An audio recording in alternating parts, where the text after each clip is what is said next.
Hello and thanks once again for taking the time to download and listen to a podcast from CelticUnderground.net. This week's podcast is all about the new film, Celtic Soul.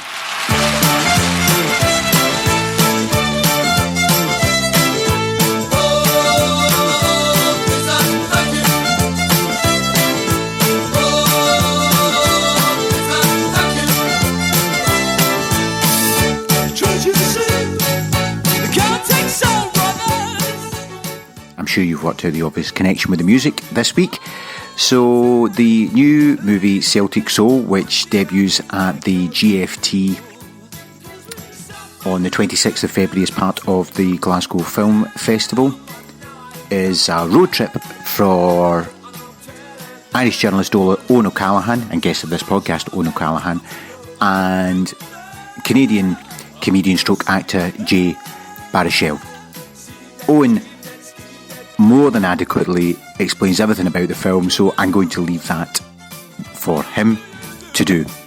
If you know through the At the Min Celtic podcast that I was lucky enough to have a first ever seat in the Celtic Directors Box this week, and you want to know more about the tales from that, then you're a sadder man than me, but you can go to the At By The Min podcast and you'll hear all about how Remy and I were propositioned as I dropped him off at Central Station by a lady when she worked out that we weren't CID. Anyway, enough of that. Celtic are fabulous at the moment. If you listened to the podcast with St Anthony and Brian Wilson, you'll know that the foundation are looking for volunteers for Wednesday night for the Wilfred Wish promotion. And if you want to get in touch with them, then you can contact the foundation, go online and speak to them. But enough of me. This is me, Harry Brady, with him, Owen O'Callaghan, talking about Celtic Soul.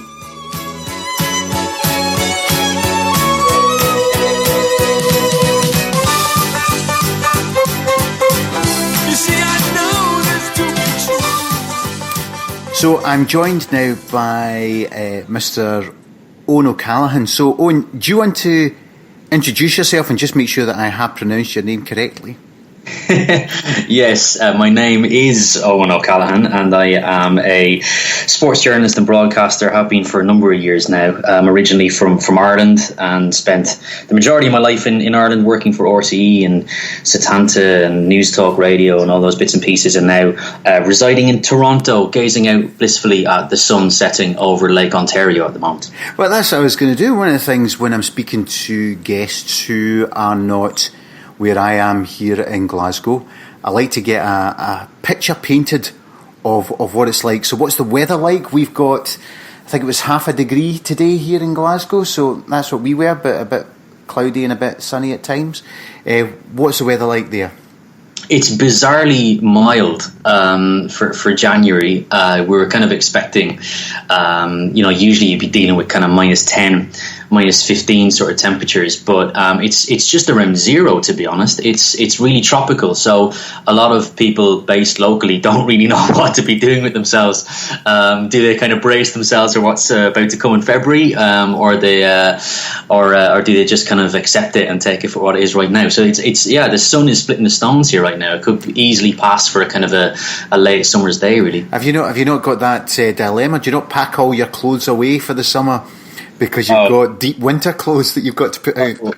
It's I mean, moving back over here, I lived here for 3 years previously, and we actually kept all of our winter clothes because they're really specific about it over here. You need to go to a certain shop to buy your winter coat, and you need to go to another certain shop to get your winter boots. So we just kept on to all of it. So coming back over here last year, it was just, okay, we'll just go to this part of our wardrobe and bring all of our Canada stuff back with us. So before we can get on to the meat and bones of the podcast, I need to establish your credentials for being on a Celtic fans podcast. So, first of all, what was your first Celtic game and who was your first Celtic hero? Two easy questions. My first ever game was July 1994 when Celtic came to Bishopstown in Cork, where I'm from originally, and they played a pre-season friendly against Cork City. And I was in the stands with my older brother at Bishopstown that summer's evening, and Celtic won 3-2.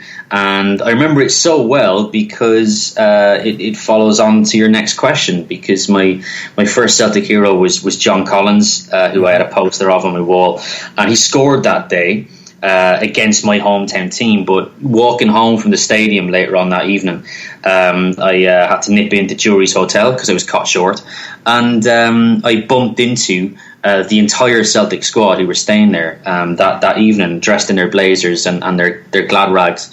And that night I got to shake John Collins' hand. So when I was an 8-year-old kid, it was my first Celtic game, but also that night I got to meet my hero for the first time. He didn't, as he shook your hand, throw you to the ground and make you do press-ups or sit-ups? Only 10. Yeah, only 10 of them. So I got away lightly, I think, yeah.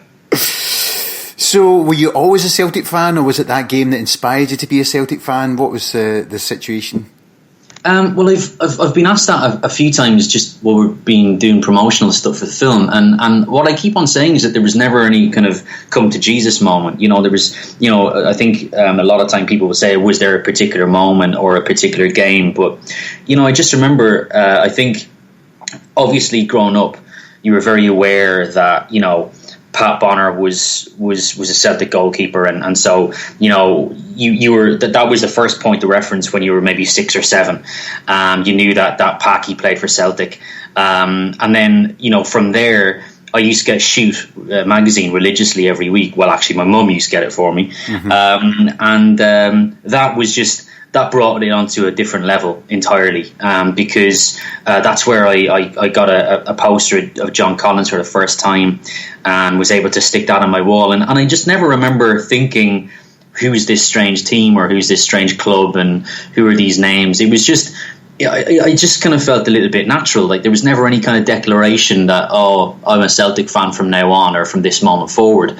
But yeah, it would have been around that kind of 93 period that Celtic came to mean something a lot more. You know, it was difficult for me to watch them on TV because at that stage, growing up in Ireland, we didn't actually have, in our family home, we didn't have access to UK channels, multi-channel as we call it back home. So, you know, that whole the avenue into the world of Celtic was literally through catching up on reports and features that were in my favourite football magazine. So up until that moment in '94, when I got to see them live, it was almost kind of mythical. And then, you know, even when you're in the stands, it still retains that sense of kind of, you know, the grandeur and somewhat magical.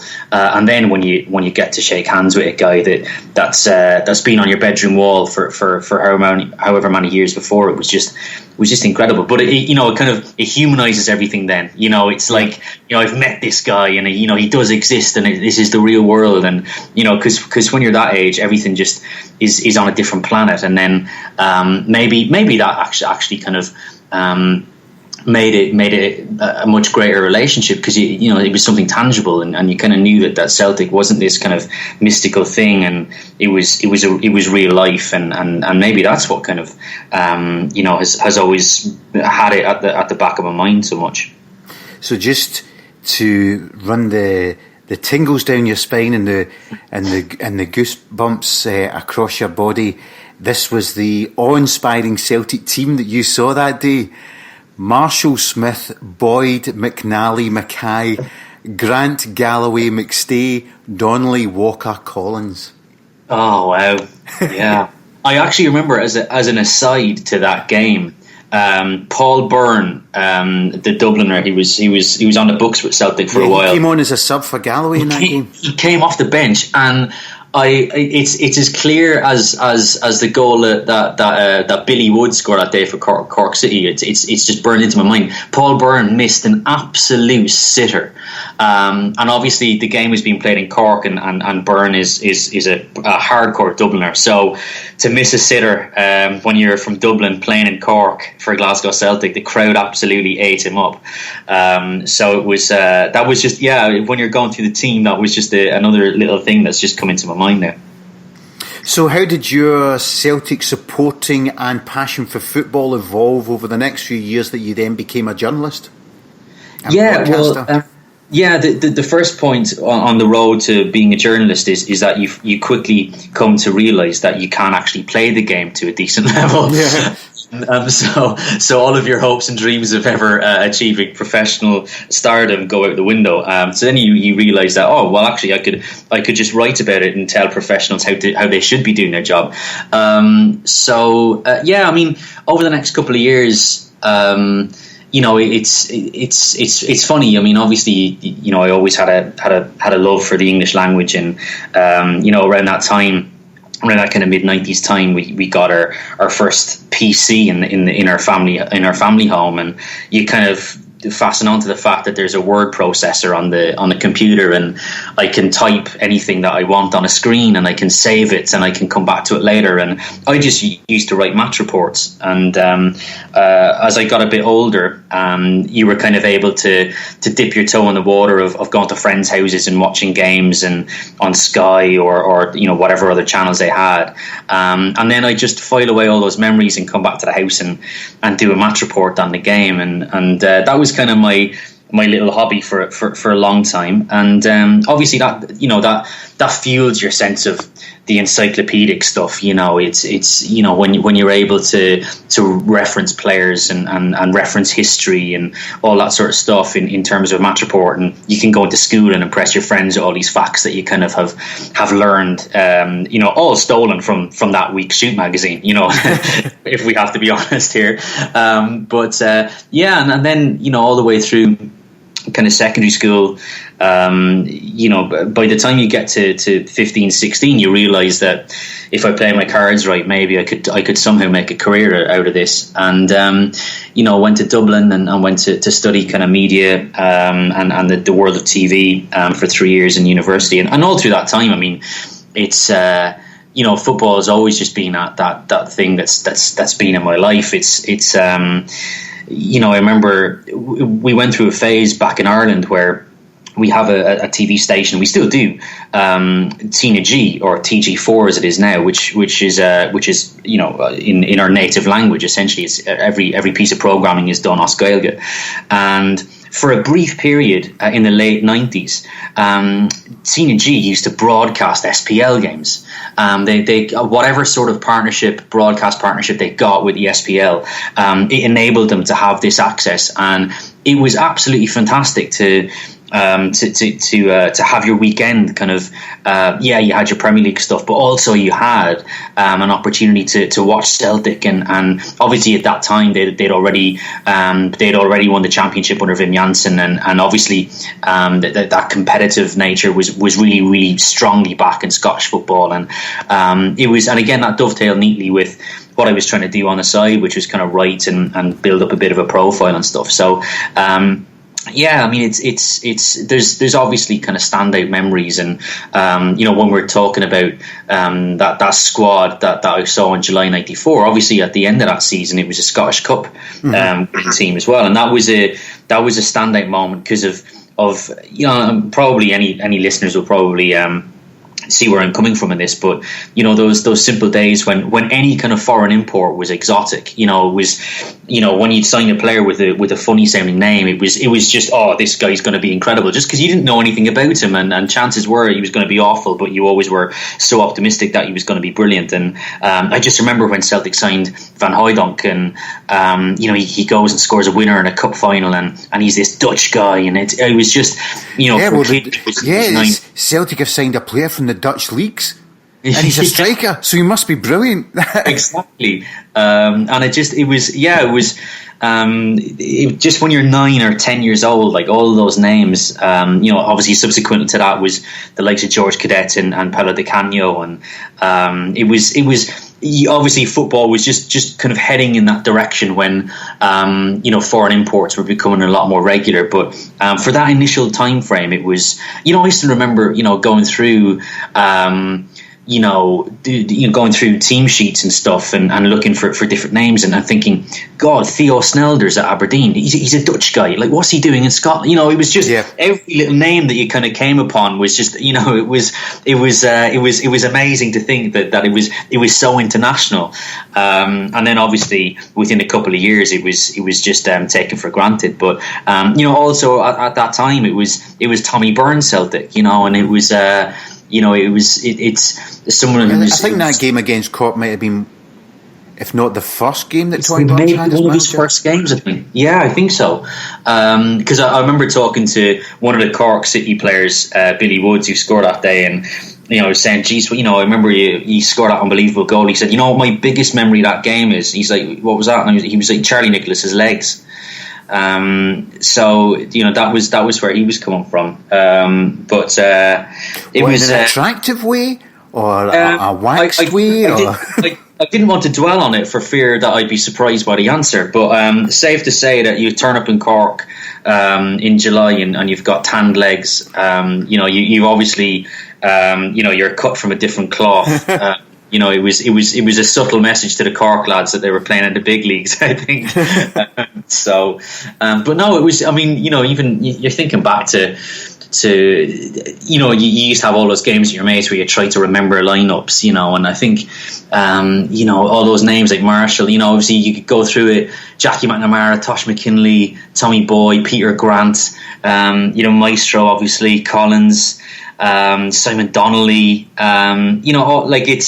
it's crazy how far it's been when you go back on it, and but just great memories. I mean, just great memories. Obviously, when Henrik arrived and it was a championship finally under Wim Jansen, and you were very aware, I think, even at that stage, that the history of the club was just kind of awe-inspiring. It was, you were just, for whatever reason, you just felt that that when that championship win happened, it was transcending more than it was just not a piece of silverware, and obviously you're watching it as a kid and trying to translate it and trying to like that kind of journalistic way, you're trying to understand it more, and those kind of moments are standouts, and it was a period obviously when there was more money kind of coming into the Scottish game, and it was fantastic to be like that on the cusp of your teenage years, and still have this kind of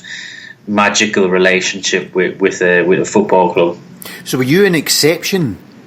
You were talking about the difficulty of getting Scottish football. Were you an exception in your schoolmates that you were into Celtic? Was everybody else into the English Premiership? Was really starting to become what it is now around that time? Yeah, it was in terms of the players involved. I mean, it was, you would be doing well for your mates in school to be able to kind of to talk to you about the ins and outs of the Celtic team or who their favourite players were. I mean, obviously there was that kind of relationship, that they would have felt, towards Celtic, that was Celtic was their club anyway, no matter what. But yeah, I mean, it wasn't easy for us to catch much of the league. If particularly for people who who like me, you're just kind of you're relying on essentially for a lot of the time it was European highlights. You'd actually have you'd have more of a chance to watch highlights from a UEFA Cup tie on our Irish national broadcaster than you would a kind of a league game, and obviously you'd get your chance to be updated on radio and stuff like that in terms of how the results went. But thankfully, as the 90s progressed, it was a little bit easier to come and get some quality footage of the games and stuff. But for that kind of initial period, it was tough, because I had that moment where I saw them play against my hometown team, and then I can't, and then they just kind of disappear for a while until you can get to watch them maybe on a TV intermittently, maybe once or twice within the next calendar year. So it was a kind of a weird era, a weird time, obviously in comparison to now, where you can literally watch any game from around the world just at the click of a button. So you've established your Celtic credentials for the podcast. That's very good of you. And you've established your passion for the club. So that then translates into why we've got you on the podcast. So do you want to explain why an Irish journalist living in Canada is on our podcast? And you touched on it when you said the film. Yeah, so I lived in Canada originally between 2009 and 2012, and I used to present a TV show over here called Fox Soccer Report, and essentially it was this really cult TV show. It was produced in Canada, but it was broadcast throughout all of North America by Fox Soccer Channel, and it went obviously through the US and into parts of Central America and the Caribbean as well. And it was a studio show. It was on for an hour every night of the week, and it was essentially Sky Sports News if it was for an hour, and it was just focused on football. So it brought you the news stories of the day, and then also highlights from every conceivable game around the world. Obviously, you'd focus on the high-profile leagues, but we had access and rights to so many other leagues, whether they be in Europe or whether they were in North America, like MLS, or into Mexico and stuff like that. Copa Sudamericana, Copa Libertadores were big for our viewers and stuff. So, so I got this amazing gig in Canada when I was here, and it was always a boyhood dream to present a football show, and it was live every night, and it was an incredible experience from which to learn from. And it had, as I mentioned, it had this cult following. So if you were a soccer fan and found yourself living in North America, it was kind of this way of keeping in touch with everything that's happening around the world. Obviously, in the States, you can get your Premier League fix, and that's kind of pretty in your face right now, and was at the same time. But if you were a fan of South American football, or if you were a fan of the Bundesliga or the Eredivisie or Scottish Premier League, it also provided you with these highlights, and we'd cover stories, we'd do interviews and feature stories and stuff. So this is very long-winded, but unbeknownst to me, it was explained to me at the time, don't be surprised by the people who actually will watch your show. And I kind of said, what do you mean by that? And they said, well, it could be actors, it could be people who work at the top end of sports administration in North America, it could be anybody. So I remember one morning waking up to an email, and it was from quite a high-profile sports administrator based in the United States who was a fan of me and a fan of the show. Right. So I kind of rubber-fastened the fact that, this is a kind of a unique thing. So I finished on that show in 2012 because the show got cancelled by Fox, unfortunately. So I went back to Ireland with my missus, and I sat down at my kitchen table in Dublin, and I wanted to kind of put together a sports documentary, and I fleshed out this idea, and it was a kind of a historical look at Glasgow Celtic and its relationship with Canada as a country. And that was the kind of initial draft that I kind of put together on the computer, focusing on a lot of kind of the Joe Kenaway relationship and Gil Heron and stuff like this. And there were obviously lots of early days Celtic players who subsequently emigrated to Canada and are buried in various parts of Canada and stuff like that. So that was the initial pitch. Running parallel to me working on this kind of documentary was this bizarre friendship that started between me and a Hollywood actor called Jay Baruchel. And I prefaced all of this by talking about the TV show because the only reason that we were friends to begin with was because Jay watched Fox Soccer Report every night. Yeah. And we kind of hooked up this relationship via social media, and I mentioned to him, funny that I was aware that he was a Celtic fan.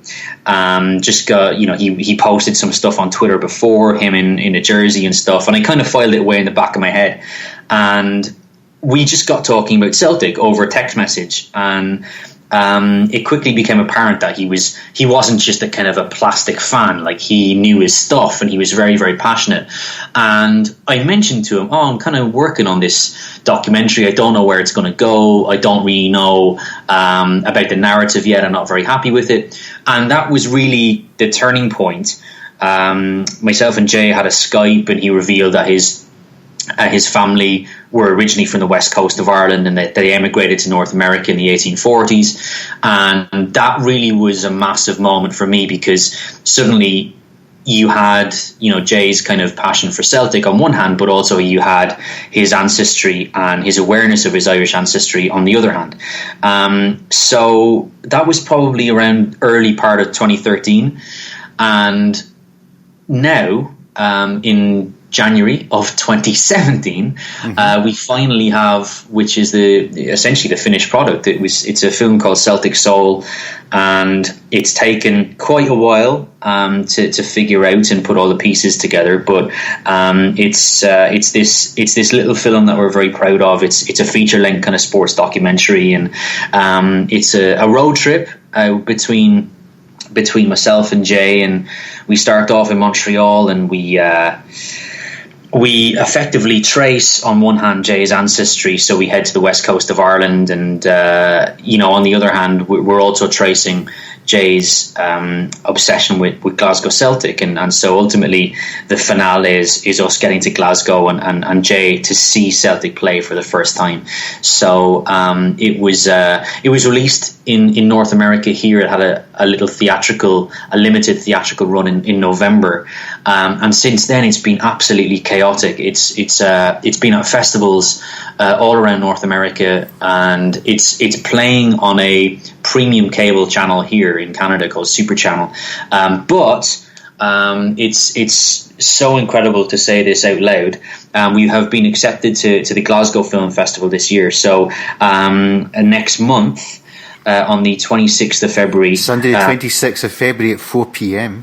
Yes, finally people in Glasgow who were so hospitable to us when we were there filming, finally they get to see this, and it's so exciting to get to bring them this film, and it's something we're very proud of. But we just hope that anyone who goes and watches are entertained, and they have a laugh, and they might shed a tear or two as well, because it can get to you on occasion. It certainly wasn't what we set out to do. It just happened organically when you're shooting a documentary. It just sometimes things can kind of leave you with a bit of a lump in your throat. So it's a special little film, and we're very proud of it over here. So hopefully when it's playing in Glasgow, people might enjoy it. So how do you, I mean, I know you said there that you sit down and you decided to make a film. But how do you sit down and decide how do you actually get the mechanics around, we're going to make a film? I've seen the trailer, read a bit about it. You've got a director, and if you've got this road trip, if you've got a road trip movie, how's it directed? Tell us a bit more about it. Yeah, it's firstly, when you sit down and you draft an idea, like, firstly you need a story. You need the special ingredient that's the driving force behind it. But on top of that, you need various tricks to kind of keep an audience entertained and to keep their interest over the course of 90 minutes. So, I mean, it's very, very easy to sit down and you draft a documentary and it's filled with talking heads. But that can get repetitive. So you need to think about, right, well, how can we keep an audience on their toes, and how can we give them a variety of things to try and consume and get their head around? So a road trip obviously gives you the chance to visit different locations. So straight away, it was kind of unique, because I suppose from we were so blessed in that we had Markham Street Films in Toronto, who were our production partners, and they guided this from beginning to end. And I mean, when it started off, this was I just wanted this to be Jay's thing.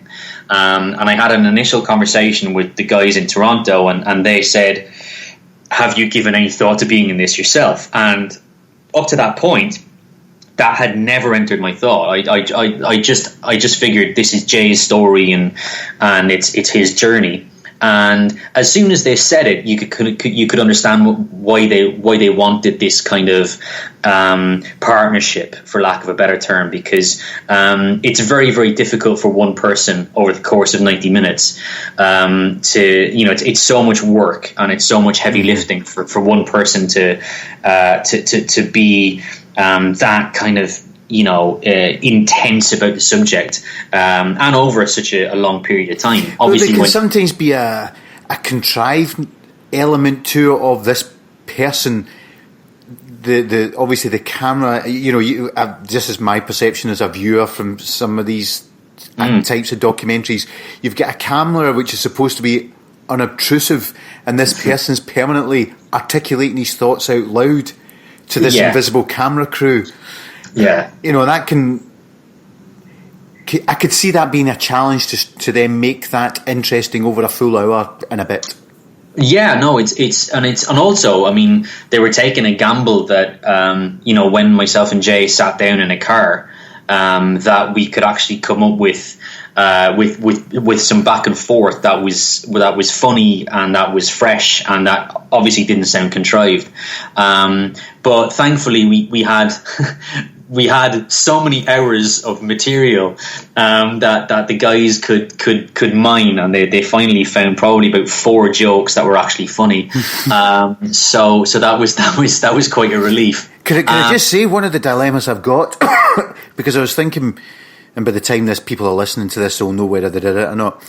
I was thinking of using the trailer as this is the podcast that's coming next. But your trailer's immediately got a certificate 18 stick joke in the first 5 seconds. Jay tends to have some colourful ways of getting his point across, and I think we go through these kind of processes over here where the film is sent to somebody who gives it a rating and kind of puts an age on it in terms of audience. And I think it was in British Columbia, which is the province where Vancouver is, and I think it recorded 84 instances of coarse language, and the film is 84 minutes long. So it's 1 minute. Now, in saying that, and in our defence, none of it is mean-spirited. I think and also it's kind of quite concentrated.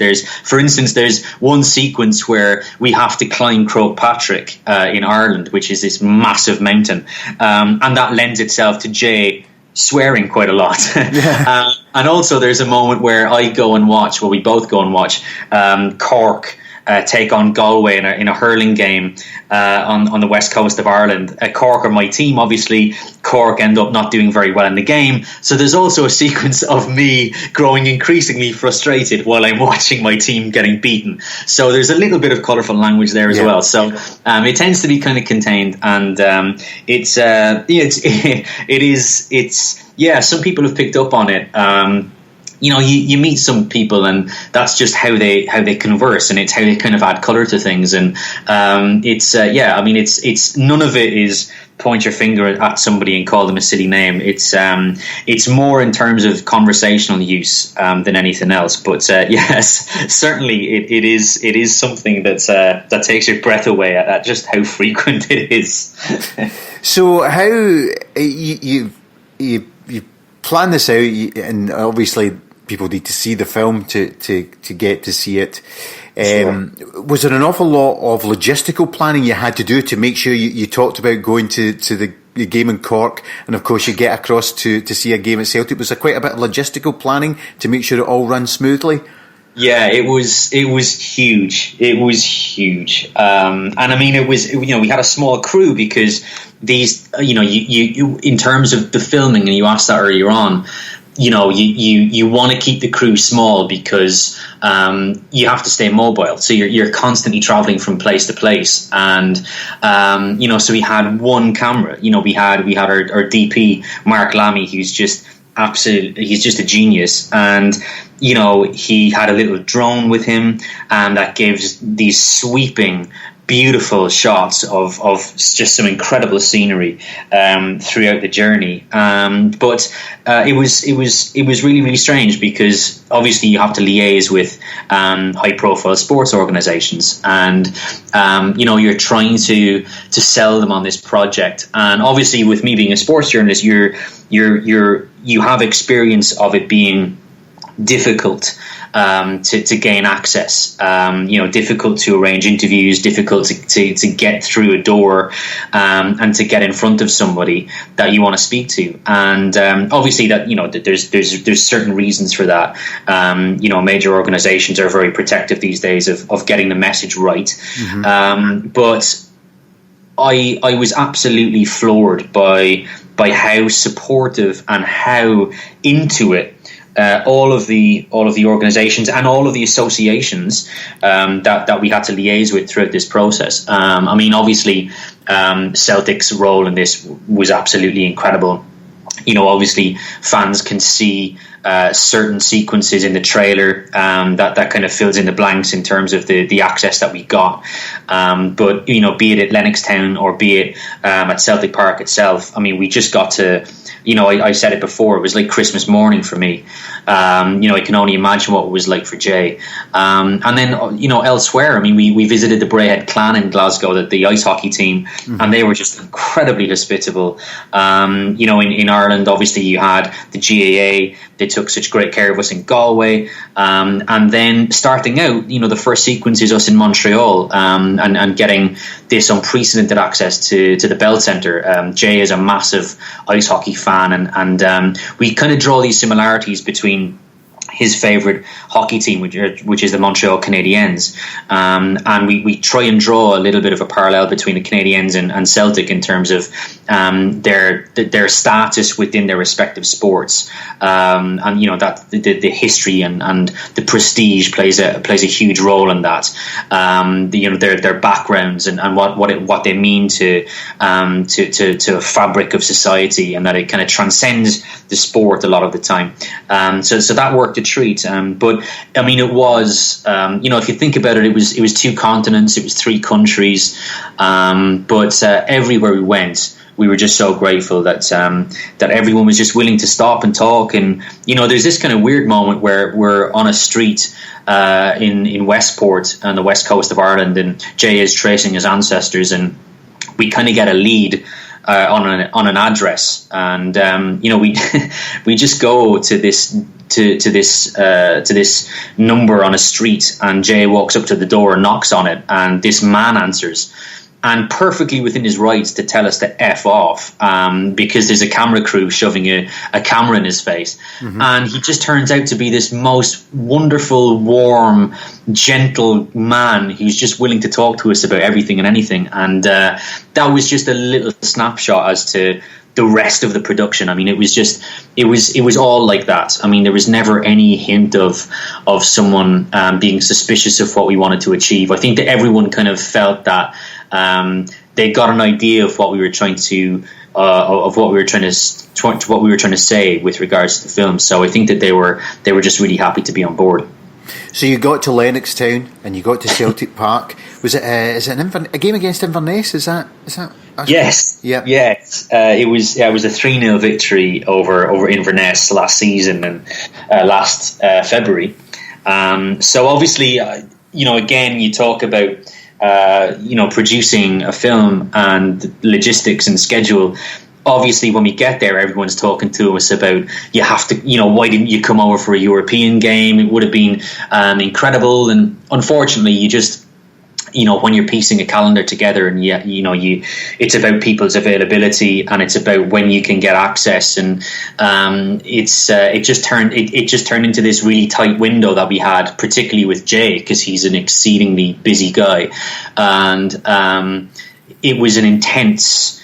Really, it was a week. I mean, Jay flew from Montreal to Dublin. And he came straight from the airport. Like he came, he was jet lagged, but he went straight into filming. And that was really the next 8 days. And that was driving throughout Ireland and then eventually driving to Scotland and getting to Glasgow. So it was really intense. It was Inverness, and it was. It was a difficult kind of period for the club because, you got the impression that Ronnie wasn't going to be in the job for much longer. And, I remember the game was scoreless at half time, and the team were booed off at half time. And I'm just looking at Jay, he's looking at me going, Jesus Christ, imagine if our grand finale to our film is a fucking scoreless draw with Inverness. So, I mean, that was, now you're always, you kind of know how these games tend to play out. Inverness keep it tight for a half, maybe 60 odd minutes, and then finally you unlock it and you get a couple of goals. But there was that moment when the camera crew are kind of looking at me. I'm saying, listen, it'll be fine, trust us. So yeah, finally I think Lee scored twice that day.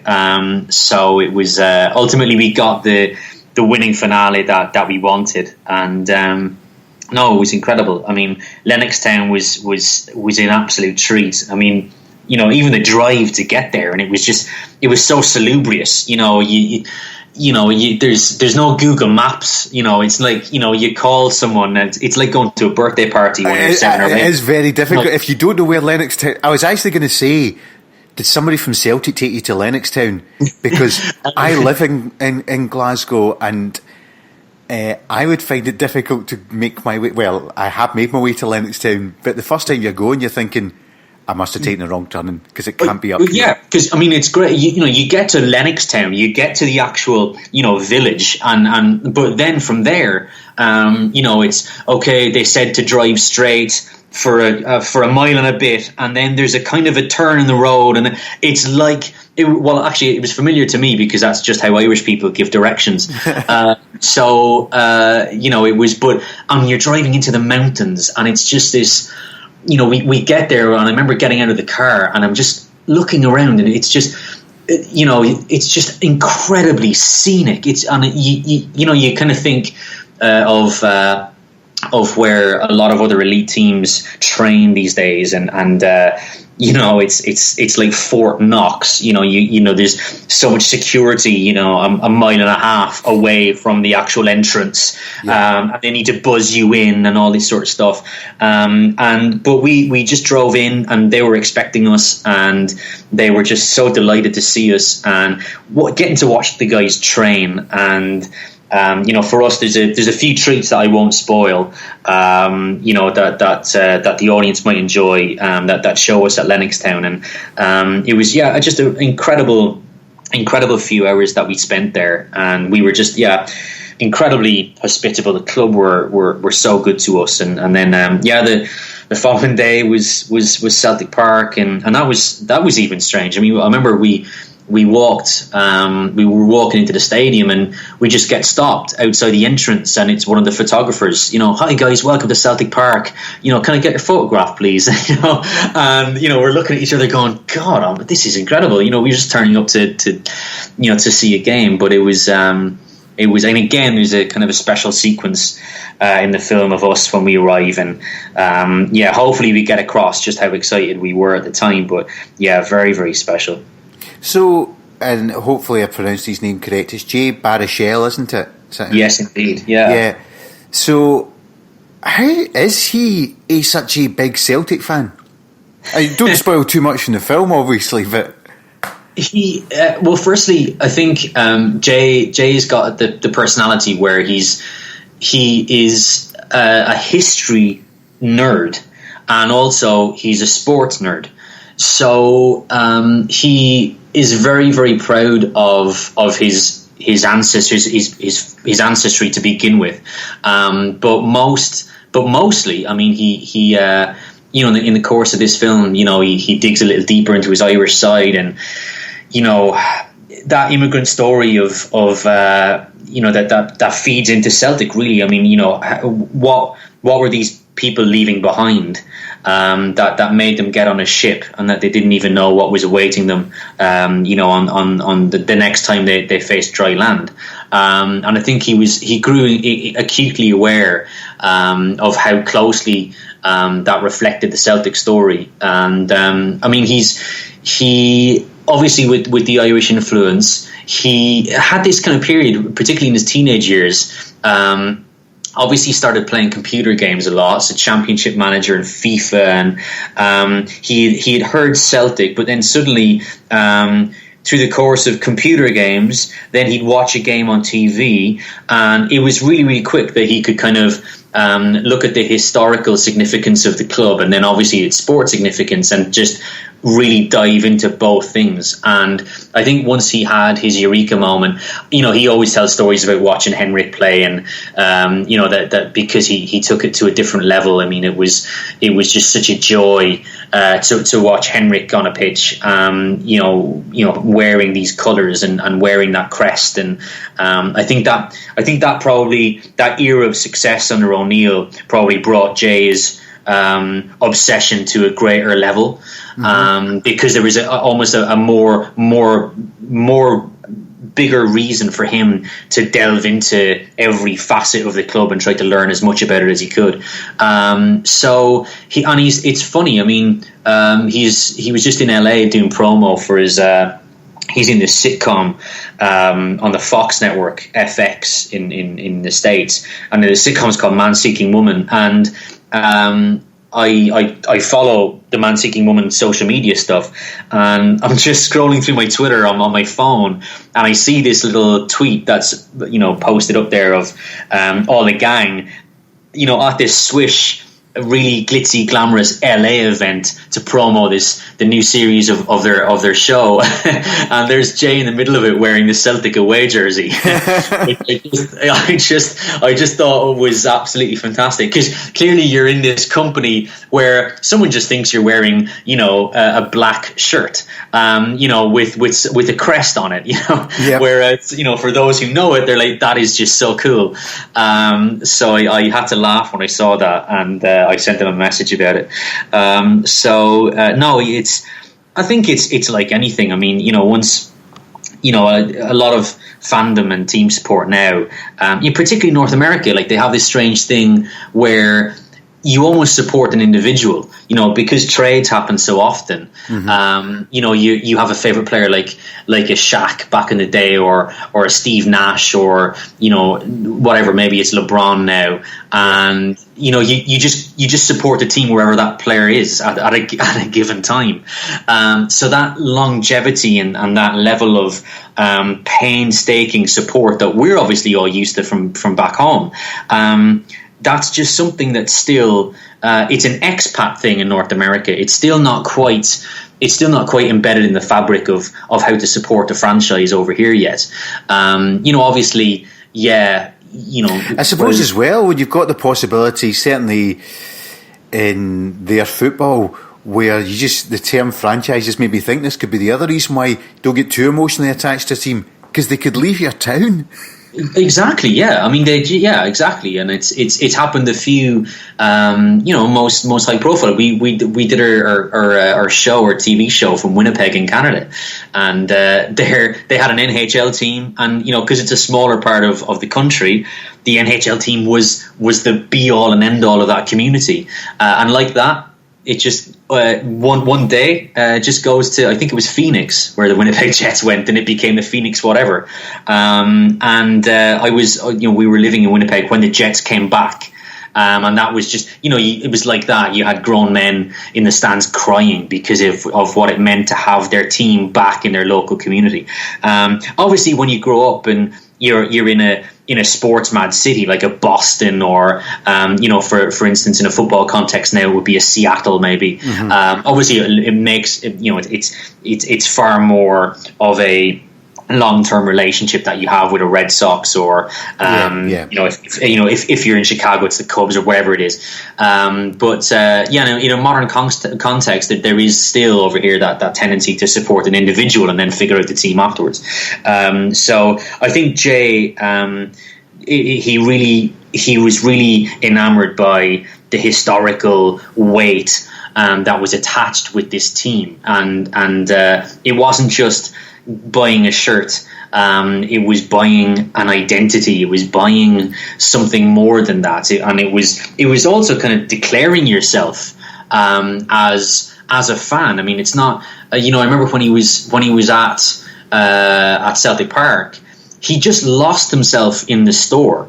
He was looking at the retro jerseys and the year, and he's this would be from the Scottish Cup, but from the 70s, and it was just, you're kind of watching a guy, and it was just so fantastic to watch this other person kind of just get so excited by what a club stands for, because he's obviously had that all of his life with something like the Montreal Canadiens, and he got to kind of show that to me when I was in Montreal, and then hopefully when we were in Glasgow, it was a kind of a role reversal where you're watching this guy just continue to fill in the blanks a little bit in the story, and obviously he had that moment where the Irish ancestry and that kind of side of the journey that we'd been on had opened his eyes to all of this, and then he was in Glasgow, and we got to walk around the Gorbals, and we kind of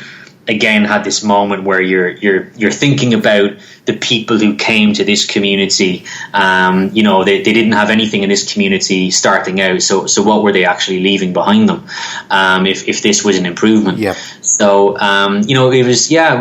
it's from start to finish, you're kind of hoping that that anyone who goes to see the film will pick up on those little bits and pieces, because obviously at one hand you have the sports fan who just will love the access that we get, and how cool the sports stuff looks, and when we're in Montreal, or be it in Croke Park in Dublin, in looking into the GAA a little bit, or when we get to Glasgow, all that footage is obviously really cool, but there is that subtlety to the story as well, and that we're just equally proud of. It's quite organic, and it wasn't something that we really wanted to drive home.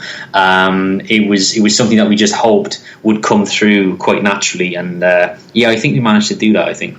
And you talk of Jay being lost in the store as he absorbs himself in the passion of Celtic that he's always had from afar, and he's able to touch and feel it. And I suppose that's one of the things that someone like me, who on Sunday will be able to leave my house at the very last second to get to the ground at just the right moment, because I'm in this routine of that's what I've done for the last 40 years of going to the football, that you just have this routine that you're used to. Every so often you do need that check to remind you about why it's so special. And so, that's possibly what I can imagine, if Celtic fans come to watch your film, might help reignite within them. Yeah, I mean, I think it's there's always something special about for me it kind of worked both ways. I got to show Jay an Irish national sport of hurling, which obviously is a very close cousin to Shinty, and we're kind of trying to draw a link between his fascination with ice hockey and then this other game played with sticks that his ancestors would have been heavily involved with, and it was fantastic to be that person who can kind of open someone's eyes to a bigger picture, and it was fantastic. And also it wasn't in the movie because but I really feel the need to mention it. We had this moment at Lennoxtown where we had watched the guys train in the morning, and we went inside to have a cup of tea or whatever, and to keep warm, and we were just in a little office with a couple of members of the Celtic staff, and Peter Lawwell randomly came into the office, and we proceeded to have this absolutely incredible conversation. It was incredible for me because obviously any chief executive with any club has difficult relationships, over a period of time with supporters, and obviously there's that kind of push-pull. But I got to observe this moment where Peter Lawwell and Jay just kind of had this conversation about him being an outsider to the Celtic story, and what it meant for him to be at Lennoxtown. But Peter Lawwell he could easily have walked through that office, gave us a customary glance, maybe a handshake, and off he goes doing his own business. But he felt the need to sit down there in the middle of his day and chat to two perfect strangers about why they were at the club. What was their story? Why did they feel the need to come to Celtic? And why are you making a film about this? And it was, and obviously we didn't film it. There was no cameras to kind of commit it to history. But I just felt it was a lovely moment. It was very, very natural, and it was. I just think it was a really nice reflection on the mood and the tone of the film. It was welcoming, and it was inviting, and obviously, when you're a sports journalist, you're always cynical, right? You've been around the block and you know how it works, but there was, for the vast majority of making this film, I was able to park that cynicism. I was able to enjoy it, and people have asked me, granted we can kind of understand what Jay kind of achieved in terms of his journey, but what have you achieved? And I just have always said to everybody that when you're a sports journalist and a broadcaster, it's always the negative that you tend to write about. It's always the doping scandal, or it's the sex scandal, or it's the refereeing decisions, or it's the player that's kicking up a fuss that shouldn't be and should be towing the party line. And you focus on those kind of irritating stories, and it just opened my eyes to the reason why I wanted to do this to begin with.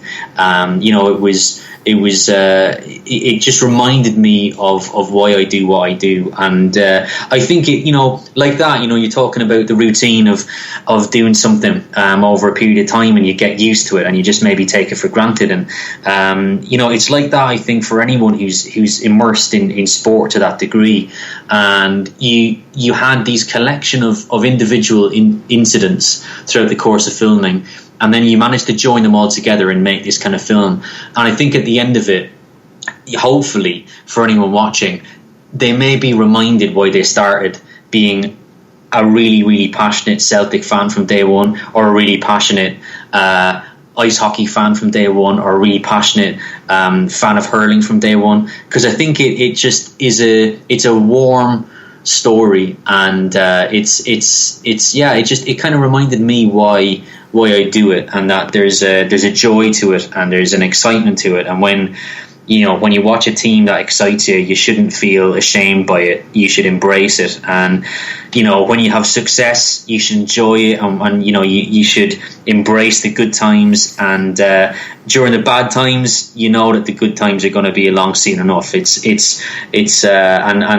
cliched, and it's probably schmaltzy a little bit, but maybe it's an age thing. Maybe you get older when that becomes okay.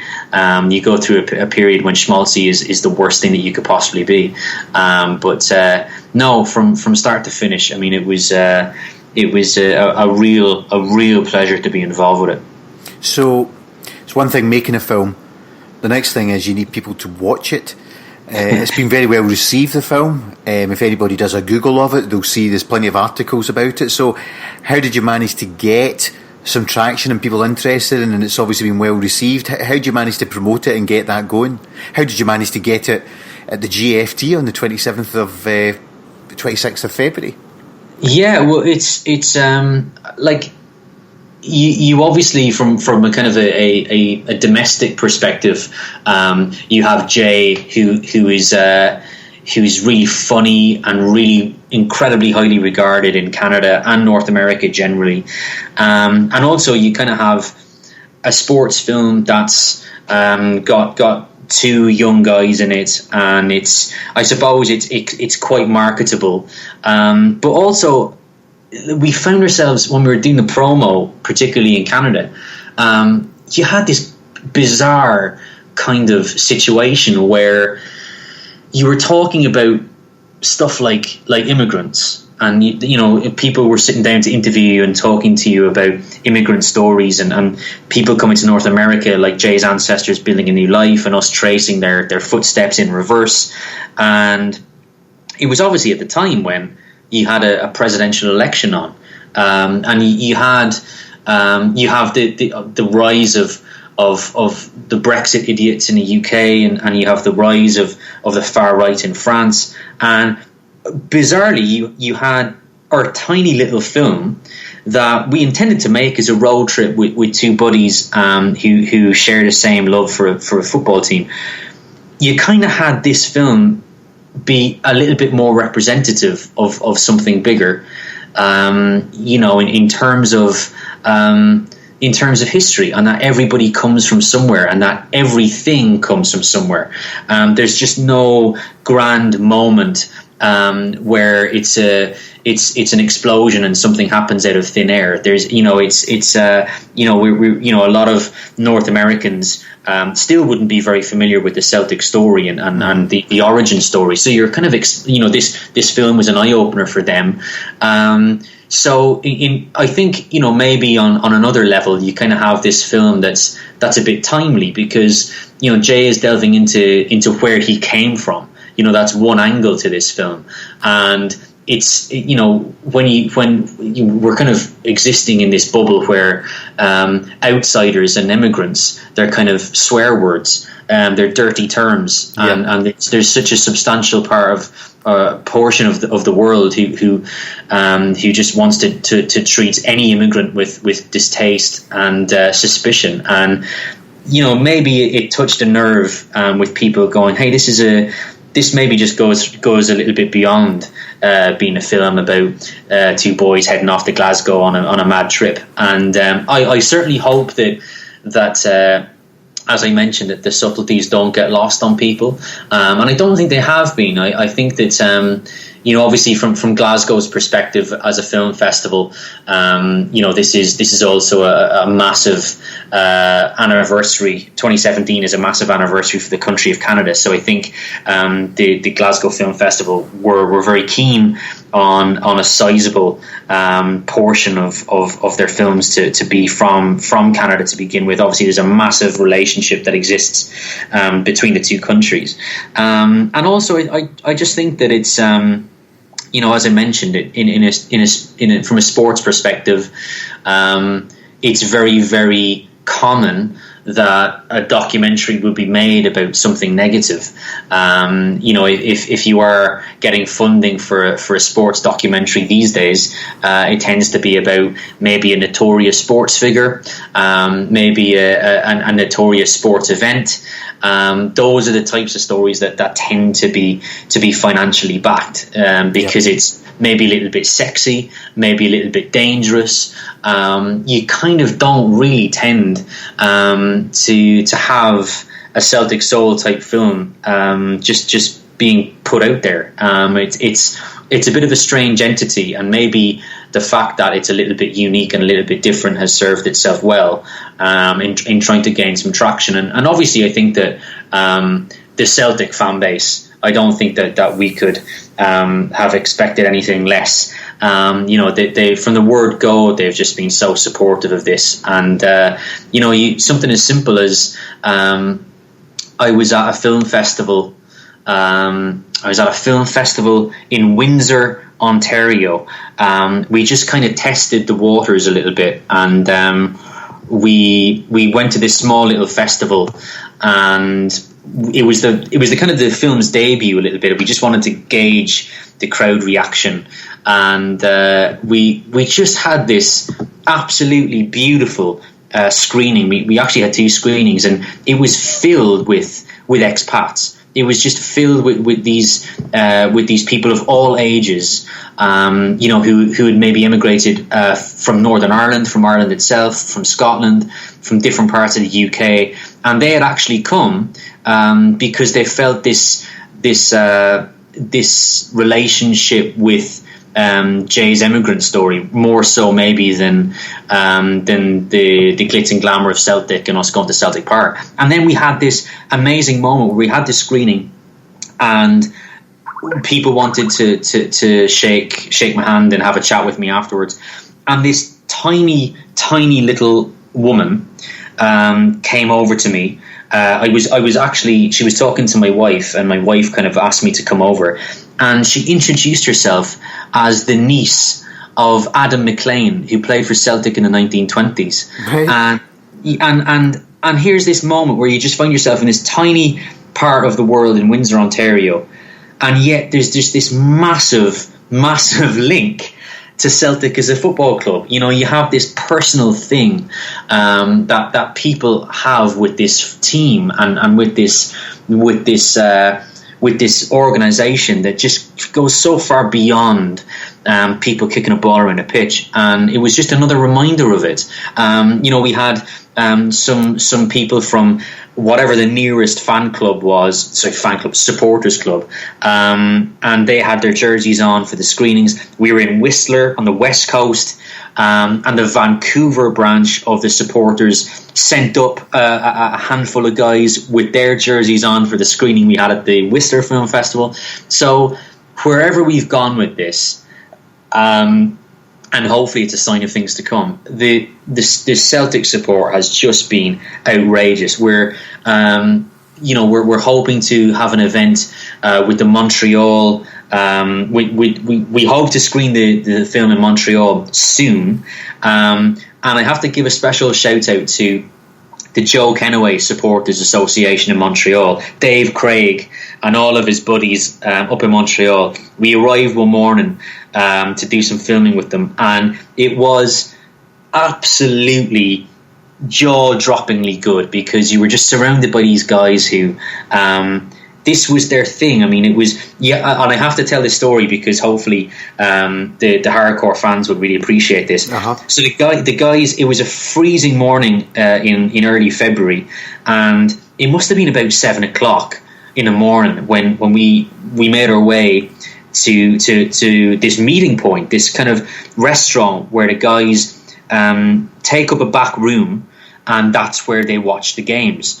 And they've got one of the lads has got a subscription, and they hook the laptop up to the screen, and they all gather around, have their breakfast, and they watch a Celtic game.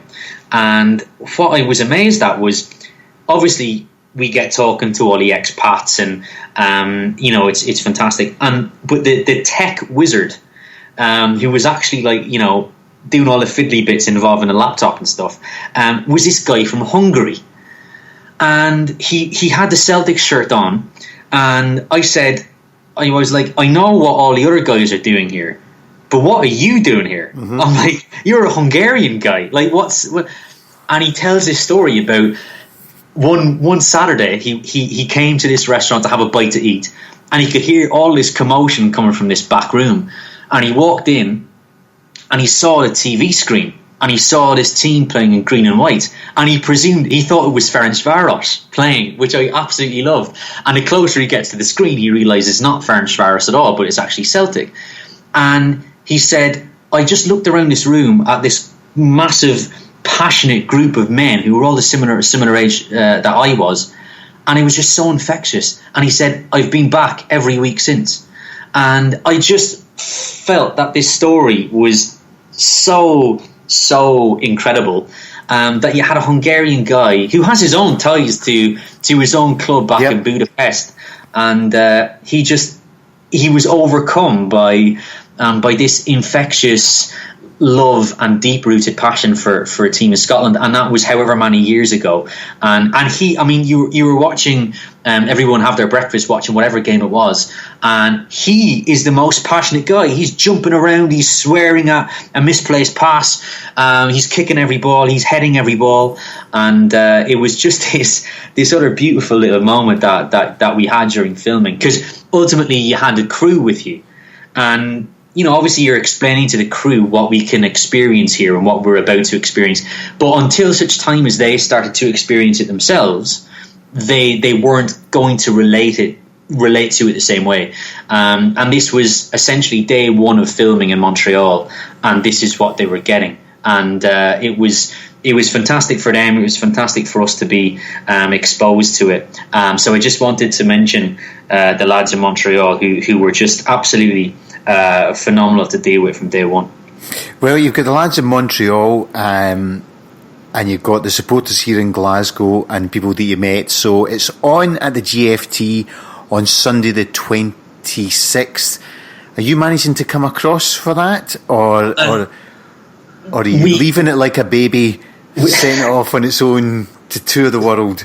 Well, I suppose you have to cut the cord at some stage, but if ever there was anywhere in the world that I would want to watch this film, it would be Glasgow, and I'm trying to make it work. I'm trying to be in a position where I'll get over. It promises to just be absolutely incredible. I've got a couple of family members who are going to fly over and be there, so that's an added incentive for me to try and get across. I've lost count of how many people here and in the UK have just sent messages saying, when is this playing in the UK?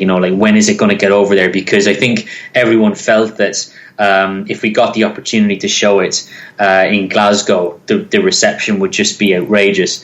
And also I just felt indebted to the city to begin with, because everyone we met along the way was just absolutely so great to deal with, and it's just fantastic for anyone who we met along the way or chatted to in a bar, or actually featuring it themselves. It's just lovely to be able to tell them that it's getting its international premiere, no less.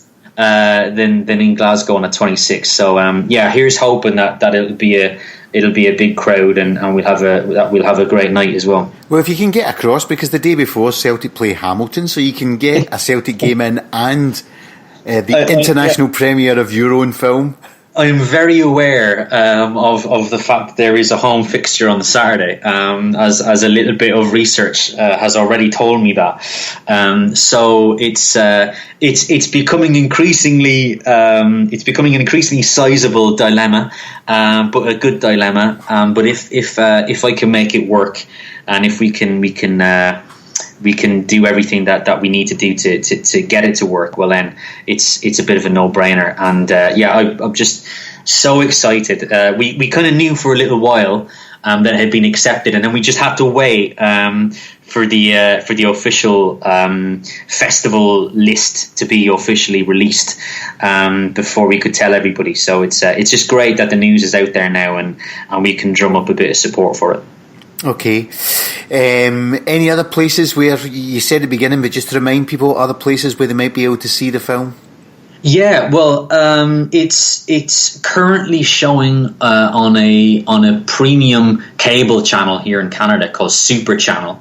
So if there are any Canadians listening to us, there are. Just to let you know, in terms of our podcast downloads, it's the UK, America, Canada, Australia, Ireland. That's the percentage of wow, that's absolutely incredible. Our downloads. In fact, just on a completely random, apropos nothing, North Dakota became the last state of the United States of America to have a download of the Celtic Underground podcast in about September of last year.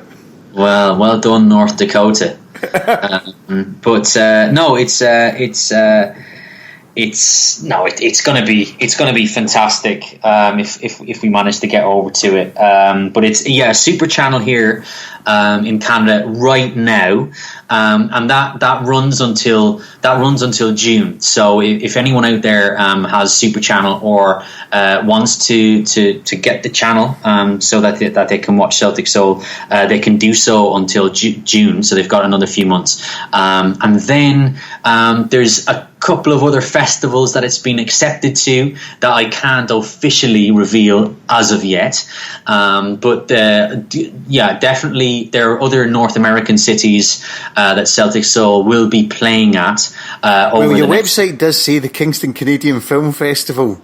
Kingston, we can reveal Kingston, Ontario. We can reveal Kingston. There are some notable US cities that it has been accepted to as well, that we can reveal in due course, but also very, very exciting news. And then once you kind of get through the summer, we would probably be looking at some terrestrial TV deals in North America and in the UK as well. And failing that, if we can get an international streaming deal, well, that would be fantastic as well. Obviously, so many people now, consume TV shows just through streaming, be it Netflix or be it Amazon Prime or whatever it is. So there may be some opportunities there that we can explore. So it's fantastic that momentum continues with this. It's still very, very odd feeling when you get people getting in touch with you or saying nice things about it. It's weird because you kind of know where this started off, which was a very fanciful idea at my kitchen table in Dublin a couple of years ago, and a lot has changed since then, and all of it has been positive. Well, you've got your film that coincides with the 150th anniversary of Canada, coincides with the year of the 50th anniversary of Celtic winning the European Cup. Yes, so you've managed to time things quite well for a kitchen table discussion 5 years ago. Yeah, and we had, and again, this was a fantastic occasion. We had a premiere in Toronto when it played at a cinema here, and it kind of ran for a limited time here as well. And we had a Q&A afterwards, and these people exist in the world. They're the Celtic community is just so widespread. And this gentleman got up from his seat and walked over to the microphone, and he said to us exactly what you've said there. He just reiterated that it's 1967, and we're going to have some major celebrations, and obviously there's a massive meet every year in Las Vegas for the supporters associations. So I think that we've been officially invited to head to Las Vegas this year with the film, and to show that to all of those fans who gather so religiously in the middle of a massive casino in the Nevada desert every year. And it's if we can again make that work and get however many thousand of Celtic supporters attend that every year, well, that would absolutely be incredible. But it's listen, like to not to bore anyone, but it's the outpouring of support from the wider Celtic community has been absolutely just top drawer, and it continues to be that way. And I just know that wherever the film plays, it could be it's playing in Barcelona next month at a really, really cool film festival there, and I just know that in Barcelona you're going to have fellas turn up in their dressed in their jerseys and showing their support, because that's just the type of person that this film tends to attract, and it's no matter where it goes, it's going to have this unrivaled level of passionate support. So absolutely humbled by everybody just being so nice about it. Well, as you say, it's showing at the Glasgow Film Festival, which is taking place in the 15th to the 26th of February. It's on Sunday the 26th of February at the GFT. Most people will know where that is. It's in Rose Street, just off Sauchiehall Street as you go into Garnet Hill. And you may or may not be there, but it sounds like you're more likely to be there than not. Well, yes, it's certainly edging. It's certainly edging in that direction, shall we say? So, yeah, fingers crossed we'll be able to be there and meet a few people. Okay, well, with that, I will say, Owen O'Callaghan, thanks very much, and good luck to Celtic Soul. Listen, thank you so much for all the support, and it's been an absolute pleasure talking to you. No problem. Road tripping with my two favourite allies. Fully loaded, we got snacks and supplies. I hope you enjoyed that podcast. I thought Owen was an excellent guest. We'll no doubt get him on again if he does manage to make it across for the showing at the GFT. We'll have a wee bit of an interview with him and a wee bit of audio from that, no doubt. Anyway, enough of me. There'll be more podcasts along soon, as there will be more victories from Celtic, getting closer and closer to the March 12th league winning game. But I'll leave you with more music and me, Harry Brady, saying thanks for downloading, listening. If you want to get in contact, you can email us, podcasts@celticunderground.net. That's podcasts@celticunderground.net. You can find us in all sorts of places. Rate us on iTunes. You can find me, Harry Brady, at Harry Brady CU on Twitter. There's at Celtic Rumours. There's at Stephen4_2. There's at Lackymore1. There's at Marco Cooper. There's at Hullboy, at many others. And I'll just leave you with good night and God bless. Good night.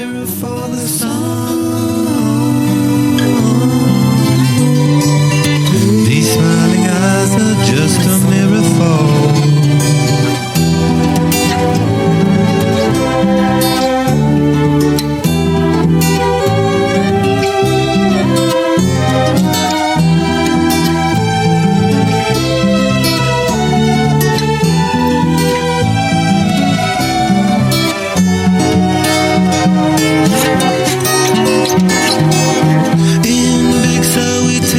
Time to linger on.